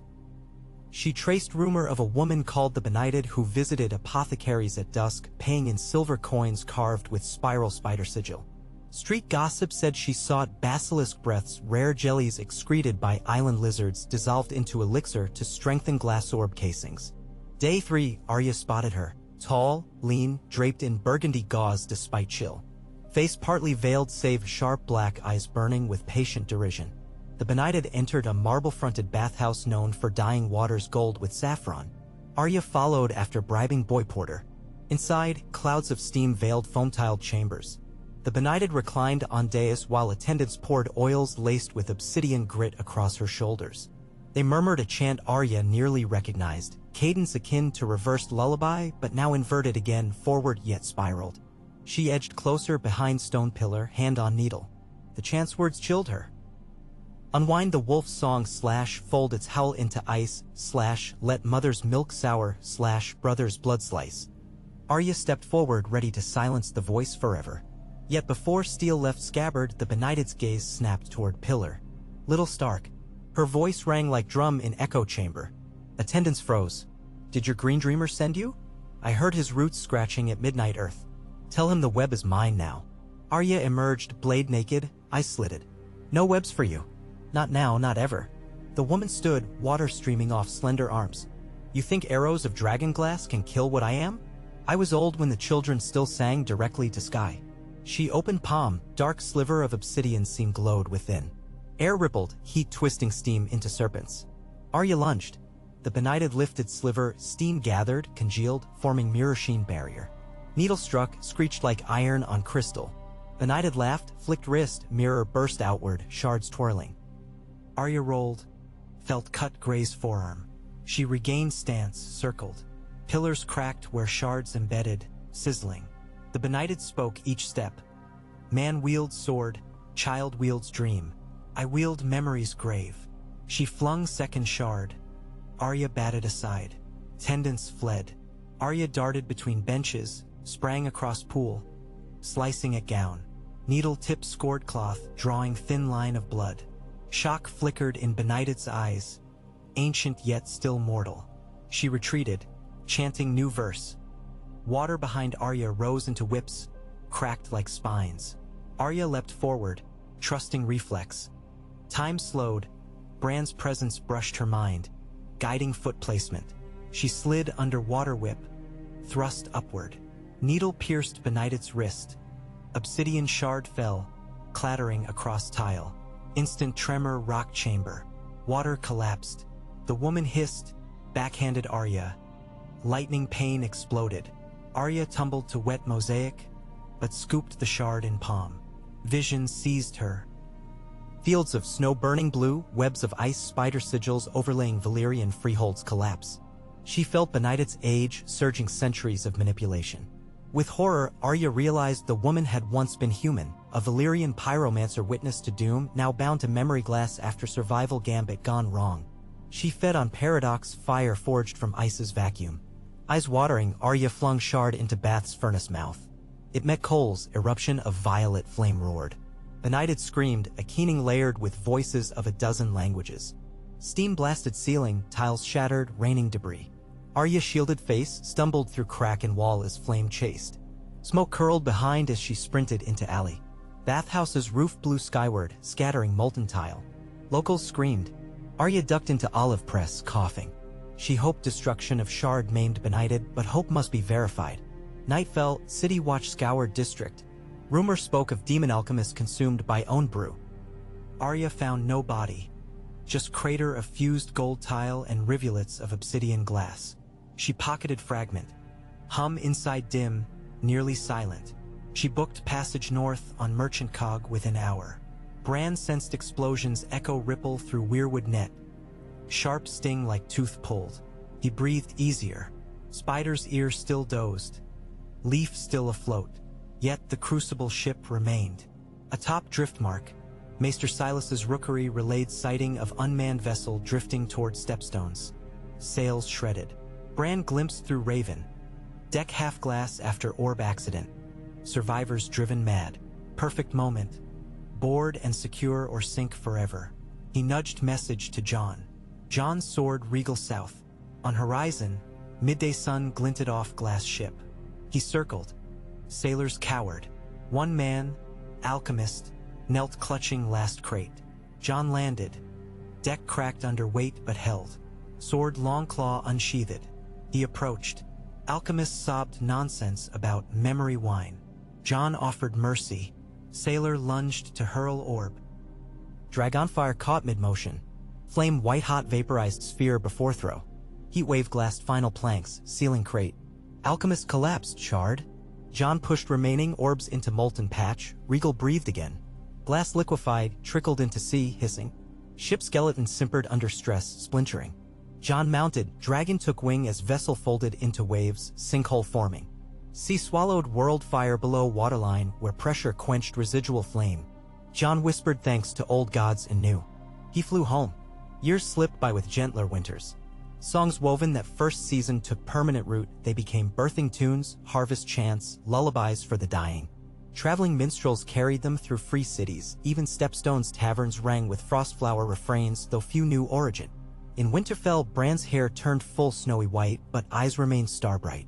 He spent mornings walking ramparts with modified brace that let hands move wheels. Afternoons teaching scribes to ink living histories that updated as events unfolded, each entry triggered by sung verse. Sansa's North thrived on trade. She reopened White Knife to free folk merchants. Silk from Karth now passed through Queen's Court where tariffs supported orphanages. Arya returned briefly, face lined by salt and secrets, but parted again to chart seas west of sunset. She left Bran a seashell that echoed thunder of waves meeting unknown land. Samwell rose to Grand Maester, chain gleaming with new link of transparent resin representing living memory. His book on songs and the sustaining of time became cornerstone text for novices. In it, he credited Bran the Weekeeper. Jon, King Aegon established Dragon Conservatory atop Dragamont, training riders to guard skies not conquer realms. Some nights he flew north just to circle Winterfell, ghost racing below. When he landed, Bran greeted him by hearth. They shared silent communion while snow whispered outside. The spider slept. The benighted vanished into myth, though some sailors swore they saw a burgundy shadow drifting across summer sea at moonrise. Bran knew myth seldom died, but tapestry was stronger now. One last winter's eve, Bran wheeled alone into Godswood. A single pinecone lay on snow, perfectly symmetrical. He lifted it, placing in lap. He closed eyes, listening. Children of coming century laughing beyond his horizon. Their songs layered atop old. He smiled. Leaf still afloat. He whispered to pinecone, grow. Roots stirred beneath. Thaw waking even in frost. Bran let the murmur lull him. Breath. Heartbeat. Hush. The night carried on. Vast yet intimate. Carrying songs seated by a boy who'd once fallen from tower and learned to fly without wings. And the world, bound by threads of music and memory, turned toward dawn. Cold settled over the Weirwood courtyard in fine, hushed layers, the kind that blanketed the senses long before it touched the skin. Even after decades of mild winters, the North remembered how to tighten its breath when real frost prowled, and this night bore the old taste, metallic as standing blood, heavy as untold stories. Bran Stark, gray-wing-haired now, his features carved down to stone and riverbed, listened to the hush and felt every flake's arrival on the network of unseen nerves he had grown beneath the yard. Snow did not merely fall anymore, it conversed. He sat in his familiar chair of oak and iron, rough wheels half sunk into new snow, a pale bearskin clutched around shoulders thinner than they once were. His eyes glowed softly in the lantern light, not because of any magic but because a lifetime of dreams glittered behind them. On the flagstones, the memory and quills Sam had designed lay in rows, still wet from scribing the latest living chronicle. The quills wrote themselves these days, dipping into wells of resin that captured echoes in the air, each echo a syllable from the song of Westeros. Bran only had to let the world breathe for words to appear in curling script. But tonight something inside the music had caught, like a harp string frozen mid-vibration, and the quills quivered instead of writing. He knew the feeling, a shift, faint but hallowed, the kind of tension that could birth either prophecy or catastrophe. Around him, Winterfell slept. Torches along the battlements guttered in the newly risen gale, the guards on watch double-wrapped in mottled cloaks stamped with the gray dire wolf.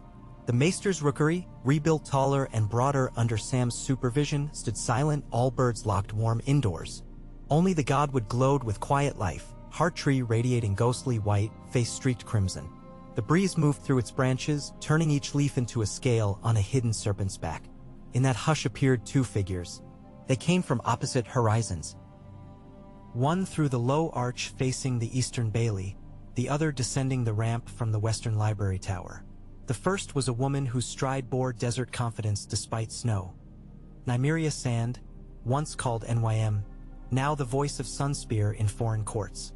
She wore a long coat of maroon leather and copper mail, hood back, braids sprinkled with ice crystals that shimmered like garnets in moonlight. The second figure was dwarfed by a bear fur cloak nearly his size, shoulders broad but stooped. Grand Maester Samwell, chain of many metals ringing softly as he hurried. They had not met in more than 5 years, yet their eyes rang with identical urgency. Bran watched them converge without surprise. He had whispered to ravens before dusk, sending no words, only an image of a pinecone in snow. They had understood. Sam spoke first, breath puffing. Bran, the sunstone readings spiked at dawn 2 days ago. Every ripple line on the map shifted half a league west, as if part of the reach shuddered out of joint. Then the instruments went silent. NYM's dark eyes narrowed. And at the same hour, our scrying pools in Sunspear lost the night mirage, a faint phenomenon we chart on still evenings. It folded on itself, becoming a ring of ash-colored cloud that hasn't moved since. Bran nodded, feeling the pool's new shape in the distant desert air. The sky is remembering something it forgot, and the land is forgetting something it held. Sam's brows knit with old scholar's frustration. Do you know what? I know a name, Bran answered. His voice, once clear as flowing stream, rasped now like distant tide under pebbles. Yet every syllable carried weight. Hoven Meyer. Sam looked blank, but NYM bleached a shade paler. I've walked maps my whole life. No Hoven Meyer in any atlas. There shouldn't be, Bran said. It was sung out of memory during the long night, but not destroyed. Merely stitched between seconds where only silence holds it. Someone is loosening the stitch. Sam's eyes widened. Can songs alone do that? Songs and sacrifice, Bran replied. Always sacrifice. A gust howled over the wall, sending a rope ladder thudding against stone. From the yard rose a faint clang, a smith dropping the tongs at the sudden cold spike. Bran felt the tremor slide past his chair like a prowling cat. The Living Chronicles quills twitched again, scribbling 3 words in uncertain ink. The Meyer wakes. Bran exhaled, frost leaving his lips. We must go. And NYM blinked. Into Hoven Meyer? We don't even know where to begin. There is no road to a place erased from maps. There is, Bran said. Underfoot. And under dream. His chair creaked as he shifted. I will ride the roots. You two will follow in flesh, guided by memory ink that Sam can craft tonight. Sam swallowed. Bran, my climbing days are lighter than before. And NYM's southern blood. We are what the Meyer does not expect, Bran cut softly. Ice remembers fire song. Sand remembers surf. That paradox protects you as long as you keep the root chant. Sam sighed. Very well. Show me chant. Bran passed parchment he'd prepared, runes swirling like icicles twisting around desert flowers. Sam's eyes flicked, mouth moving in silent test. NYM read over his shoulder, her lips formed shapes alien to either of their mother tongues. Bran turned his gaze back to the heart tree. You'll have until dawn, he said. Then the path opens. If you're late, the stitch widens and we risk more than one memory. The North may wake tomorrow missing its own name. Sam touched Bran's arm. And you? Your body can't leave the yard. My body stays, Bran murmured. But my mind will travel beneath, guiding you. He looked at NYM. When you see the weeping sparrows, burn nothing. Only sing. Promise. NYM gave a tight nod. On the bones of Dorne. Sam clasped her forearm, sealing fragile unity. He turned back to Bran. We'll need ink that writes itself. Bran smiled faintly. You'll find what you need in the winter cellar, a cask from Old Town labeled B wine, mixed with black walnut pulp. The ink will mirror thought for 1 hour. Sam left with purposeful stride, chain chiming. NYM followed, but paused halfway across courtyard, turning back. Bran, she called, voice low. When we walked the boneway together against the orbs, you promised songs would keep sleeping beasts asleep. Is this a broken promise? Bran met her gaze. Promises hold if we keep singing. The beast stirring isn't a spider. It's the echo of all our silences. We'll put it to rest. NYM's shoulders straightened. See you beneath? She vanished into Arch's black mouth. Alone again, Bran closed his eyes and inhaled the crisp smell of pine resin carried from the stables. He drifted into second sight, letting the root threads under Winterfell tug him downward. Earth parted, not physically but within a corridor of ancient memory, twisting tunnels of white fibers saturated with green fire. Far below, a confluence of veins glimmered like stars in blackness, the same pattern carved on the obelisks of Valyria and in the children's caves. Bran followed a pulsing track leading west and south, deeper than any dwarf mine, past fossilized skulls of giants, past molten chambers where dragobone stalactites dripped sparks. At the root of roots lay a membrane thin as winter ice, shining with stains of forgotten dawns. Behind that film, he sensed a place that once existed upon the surface, marsh air, chorus of frogs with obsidian tongues, trees bending like penitents. Hoven Meyer. He pressed intangible hand against membrane. It thrummed as though something on the other side pressed back, Awareness not quite thinking, yet monstrous in scale, akin to the spider, but broader, less malicious, more hungry. Hunger for memory, perhaps. He withdrew. When he surfaced in Winterfell, the snow had thickened. His breath curled visible ribbons. The quills no longer quivered, they wrote steadily now, lines pivoting off one another. Sam inks thought with Bewine, and Wime braids dagger with birdsong. Two hearts walk the hidden road. Leaf returns to water's edge. Bran read, committing each pulse of verse to soul.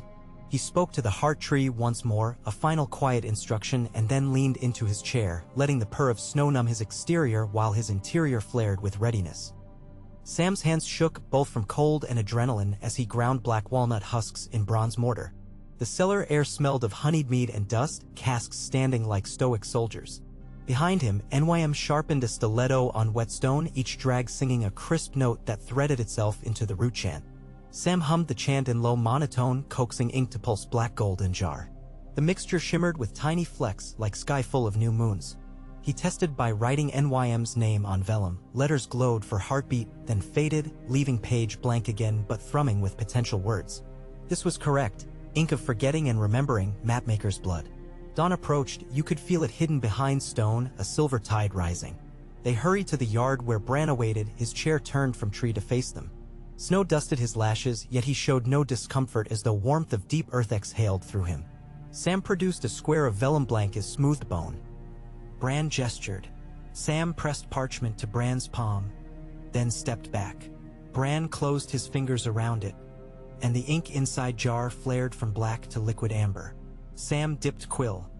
The point rode across vellum lines that appeared like frost on glass, vanishing soon as Sam looked away. But he knew the map now lived inside. Bran murmured, ink fades to others, not to you. When stones cry water, turn left. When ravens ask for names, answer with none. When you reach the quiet men, show them laughter. Walk quickly, never run. And keep singing. NYM tucked the map in inner pocket, fingers brushing blowgun hidden at hip. She looked at Bran. Ready? He nodded once. His eyelids drooped. Pupils wandered toward unseen horizon. Sam took first step beyond Heart Tree, chanting. The ground quivered. A sliver of moonlight carved diagonal line across snow, and where it touched, an impossible door formed. Surface shimmered, not wood or iron, but reflection of a pond on windless evening. Sam glanced back, Bran's lips shaped the Leaf story's closing line, then the wind forgot why it ever roared. Snow swirled. Sam swallowed, reached for NYM's hand. They stepped forward together into the reflection. With that contact, Winterfell vanished. They emerged ankle-deep in dark water luminous enough to see their own bones through flesh, though not his cloak nor her mail. Fog gripped everything above elbow height, preventing sky from existing. The water extended in sheet until it merged into fog, no visible land. Yet a current tugged faintly west as if water dreamt of rivers. Sam blinked at his translucent fingers. Are we ghosts? And Wime waded forward. We are half-born inside memory. Don't linger on questions you can't carry. She began the root chant under breath. Sam joined. The water parted ahead, revealing twisting path of submerged roots, each as thick as a man's thigh. They followed. Overhead, muffled croaks echoed. Not frogs exactly, deeper, as if each throat contained old water. Shapes swam beneath them, shadows sliding through luminous mud. Sam forced attention to chant, to Bran's instructions. Trust the path. Yet curiosity gnawed. Why is the mire awakening now? NYM's answer drifted like reed. Because our songs grew louder than our silences. Some silences lash back. They reached an archway made of willow branches grown into knotwork, dripping beads of silver dew. Sam touched one.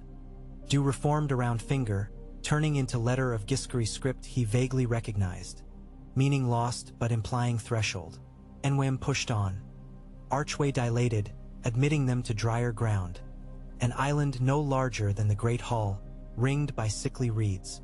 In the center sat a cairn of stones arranged like inverted beehive. Smoke seeped from cracks, smelling of peat and lilac. Sam unrolled the blank map. Ink flickered, shaping into line drawing of cairn with 12 radial marks. A single mark glowed red. And Wime knelt, counting stone layers. That red mark is missing. She brushed snow-dusted braid off shoulder. A keystone. Sam's stomach dipped. Keystone removed his song disturbed. How replace, she murmured. Answer arrived and croaked behind them. They spun. A shape rose out of luminous water, a figure built of reeds, frog skin clinging across skeletal frame, eyes glowing white gold. It held in palm a jagged stone shining red. The figure spoke not, but Sam felt message course into blood, bring laughter. He exchanged glance with NYM. Laughter? He had laughter inside, a memory of Gilly giggling at baby Sam's attempts to chase goats, both falling into hay. He exhaled short laugh, soft but real. It fluttered in cold air like firefly, drifted to read man, who blinked. The laugh dimmed. Not enough. NYM stepped forward. She sheathed dagger, then performed quick flourish, rolling her shoulders and crossing eyes deliberately. Stage trick from Dornish mummers. She stuck out tongue, waggled braids. Sam barked unexpected hearty laugh. Echo ricocheted across island, sharp and warm. Reedman's amphibian mouth cracked open, responding chortle like bubble burst. He extended stone toward them. NYM accepted with flat palms. Reedman dissolved into water, leaving ripple of chuckles that drifted away. Sam wiped eyes. We really just saved the world with silly faces. Never underestimate folly, NYM said, voice faintly amused. She fitted Keystone into Cairn's missing slot. It clicked, then melted, sealing. The entire cairn flared gold, reeds bent. Fog rings retracted overhead, exposing sliver of starless sky. Sam felt quills back in Winterfell resume writing. The mire sighed, but Sai turned to roar. Water around island spun rapidly, forming vortex. From whirlpool rose stench of rot baked by sun. The cairn stones shook. Sam's map wrote itself, second silence rises. NYM cursed. There is always second verse. A column of dark bubbles erupted beyond vortex, forming monstrous silhouette, 10 limbs, each joint wrong, head like drowned elk skull. Its eyes blazed cobalt. Bran's voice entered their minds in distant hush. When the ravens asked for names, answer with none. Sing louder. Sing. Sam shouted. They launched into root chant full volume. Vortex slowed half-beat, but beast pushed forward, clawing island edge. Talons raked soil, flinging up clods of luminous mud. NYM snatched stiletto. Sam fumbled for any weapon, nothing but map and quill jar. He dipped quill, slashed at air, ink arced his trail of amber sparks. Where sparks struck beast's limb, steam hissed, hide receded. Sam scribbled bigger flourish, writing laughing runes in midair. Each symbol stuck to monster, burning through like acid. NYM added her voice to chant's higher register, notes sliding into half-scales. Beast shrieked, staggered. Sam wrote laughter again, italic loops twisting into shimmering snare. Talons tore, then collapsed to root dust. Beast roared once more, sank into vortex which lit it over like giant eye closing. Silence descended, pierced by distant peep of normal frog. Fog dissipated. The luminous water dimmed to mossy green, stars materialized above, unfamiliar constellations turning slowly. Map blanked out, then printed final glyph, a leaf returning to branch. Sam exhaled ragged relief. NYM wiped dagger clean on reed. Maya rests, she said. Can we go home? Sam nodded, but he touched Cairn again. What about the Cairn Guardian? Should we give thanks? NYM scanned water, no sign. She bowed to memory of Reedman, said in High Valyrian, the laughter remains. They both turned to path of roots. As they stepped onto water, it hardened as glass. Mirror corridor guided them. Sam held NYM's elbow, the stars overhead realigned, now familiar Westerosi, Ice Dragon, Shadowcat. Darkness lifted, Winterfell's yard unfolded like page turning. They found themselves back between towers, dawn blush on horizon. Bran still waited by Heart Tree, but his posture slumped, breath shallow. Sam hurried. Bran's eyes fluttered open. Recognition returned. He whispered, "Stitch holds." Sam nodded. NYM knelt, pressing warm hand to Bran's. He squeezed faintly. A horn sounded atop walls. New day. Quills in corners still writing. Sam glanced. Ink lines formed single phrase again and again, shrinking smaller with each repetition. Laughter is memory's armor. Snowflakes twirled, catching sunrise. Sam sent runners to wake kitchens for hot broth.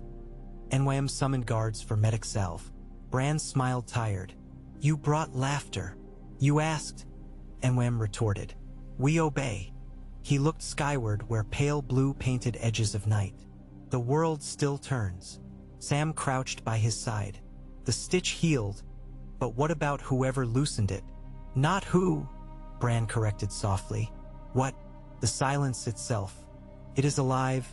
and will scratch again when songs fade. But now the world knows remedy, shared laughter layered on song. He closed eyes.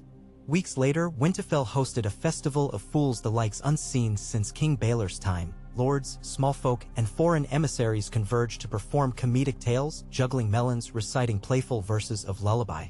Sansa, gray streaks now framing resolute face, decreed every castle across 7 kingdoms replicate Fool's Night at least once each year. Sam compiled just compendium for maesters. NYM returned to Sunspear carrying frogs carved of heated glass, selling them as toys that croaked when shaken, proceeds funding orphan libraries. The Living Chronicle grew a new chapter, inkless known as the Reverie Leaves, detailing importance of levity. Bran often watched from Godwood, smile rare but radiant when it came. He drifted through root dreams lighter, the spider never stirred. In meadows beyond last hearth, children played Hoven Chase, pretending to catch silence beasts then banishing them with tickles. Their giggles reached Bran like bells, each ring a promise. Seasons cycled. Snow melted, fields budded. War rumors in East quieted now that memory glass industries collapsed under Braavosi edicts. Dragon's Sword, shepherded by new writers who included women from Stepstones and scholars from Old Town, warriors of laughter as much as flame. One twilight, Arya returned from west of west, hair sun-bleached white as gull wing. She knelt by Bran, placed shell bigger than his palm into his lap. Inside, when held to ear, you could hear not ocean but faint chorus of children singing root chant fused with Dornish drinking ditty. Bran listened long, tears shining. Arya watched ravens swirl overhead, then whispered, still weaving? Always, Bran said, but loom lighter now. He gestured toward courtyard where Sam's grandson chased NYM's adopted sandson, both tossing stuffed spider doll, squeals ringing. The threads hold themselves. Arya smiled crooked. Then one day you can rest. Perhaps, Bran murmured, but not yet. Dawn songs still unwritten. He touched shell, hearing new harmonies beyond horizon. There are silences on other shores. Then I'll sail further, Arya answered, grin fierce. Bring back jokes no one here understands. Bran chuckled, voice like first snow crunch. I look forward to confusion. That night they feasted, mead and mulled wine flowing. Sansa toasted to world kept safe by song and silliness. Jon, visiting via Dragonback, raised goblet. To laughter, the sword that rusts no matter the weather. Distant cheers from whole courtyard soared under star-laced sky. Later Bran wheeled alone back to Godswood. Heart tree glimmered under torch. He pressed palm to trunk. Sap beat with gentle tempo. A breeze carried faint, absurd tune whistled by stable boy cleaning stalls. Bran smiled, letting tune sink through bark into roots, down to slumbering echoes. He pictured Hovenmire, now placid, frogs chirping jokes about moon. The world turned once more. Far beyond horizon, somewhere under strange constellations Arya would one day chart, another silence watched, listening. It tasted new laughter on cosmic wind and considered. But Westeros breathed full of songs woven with folly, hearts had grown resilient. And a boy who once fell from window kept listening, ready to mend when threads frayed. The wind, remembering why it had roared, now hummed along with children's jests, weaving itself into a chorus so bright even the longest night could not swallow it. Bran closed his eyes. The night smelled of pine, fire, and distant seas. Beneath the hush, the quills wrote ceaselessly, not trembling but dancing, each flourish a footprint of tomorrow's tale. And somewhere within the weave, the leaf drifted on mirrored water, unafraid, waiting for its next whisper of adventure.